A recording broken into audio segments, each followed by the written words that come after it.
NEET का जो paper leak हुआ है, ये सरकार का जो पूरा प्रशासन है उसके ऊपर एक बहुत बड़ा काला धब्बा है। और पेपर लीक से मुक्ति की चीज़ भारतीय राष्ट्रीय कांग्रेस ने अपने मैनिफेस्टो में लिखी थी कि छात्रों को पेपर लीक से मुक्ति दिलाएंगे और इसमें हम पारदर्शिता लाने का काम करेंगे।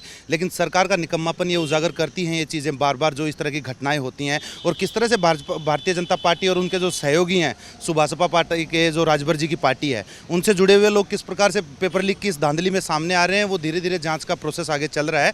लेकिन ये राहुल जी का माइक बंद करना और ये फिर से हमें लगा था कि ये पिछले सदन में जो सब चीज़ें हुई पिछले कार्यकाल में, उन चीज़ों पर अब जाके लगाम लगेगी, क्योंकि जनता ने इनके मुंह पर एक करारा तमाचा मारा है 2024 के इलेक्शन में। लेकिन ये सरकार अपनी तानाशाही से अभी भी बाज नहीं आ रही है और फिर से इन्होंने अपना वो म्यूट तंत्र वाला खेल है वो फिर से शुरू कर दिया है। तो हम चाहेंगे कि सरकार अपनी आंखें खोले। अब की बार विपक्ष एक बहुत बड़ी मजबूत आवाज़ बनकर इस देश में आया है, तो विपक्ष की आवाज़ को भी इस देश में जगह मिलनी चाहिए।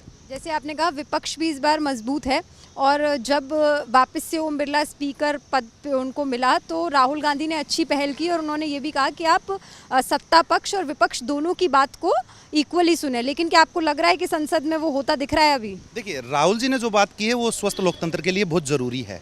जब तक पक्ष और विपक्ष दोनों चीज़ों की, दोनों आवाज़ों को हम एक बराबर और समय नहीं देंगे, तब तक कैसे पता चलेगा। और नीट का विषय ऐसा है कि राहुल जी चाहते थे कि इस देश में कम से कम छात्रों तक ये संदेश पहुंचे कि उनके मुद्दे को लेकर पक्ष और विपक्ष साथ हैं, उनके विषय गंभीर हैं, उन पर एटलीस्ट चर्चा हो रही है सदन में। तो राहुल जी ये संदेश देना चाहते थे जो छात्रों में और विश्वसनीयता को और बढ़ाता।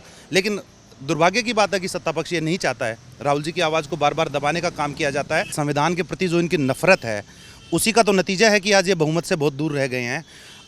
संविधान की शपथ, संवैधानिक पद पर बैठे हुए व्यक्ति को कोई आदमी जय संविधान बोल रहा है, उससे क्या तकलीफ हो सकती है। और हमारे तो माननीय सांसद हरियाणा से दीपेंद्र हुड्डा जी ने इस बात को तभी आपत्ति भी जताई थी और उन्होंने किस प्रकार की आवारा भाषा में उसका जवाब दिया है। ये स्पीकर की भाषा मतलब कि अशोभनीय है और ये शोभा नहीं देता है। मुझे लगता है कि ये वो स्पीकर के पद की गरिमा को गिराने का काम कर रहे हैं, जो कि उन्हें नहीं करना चाहिए।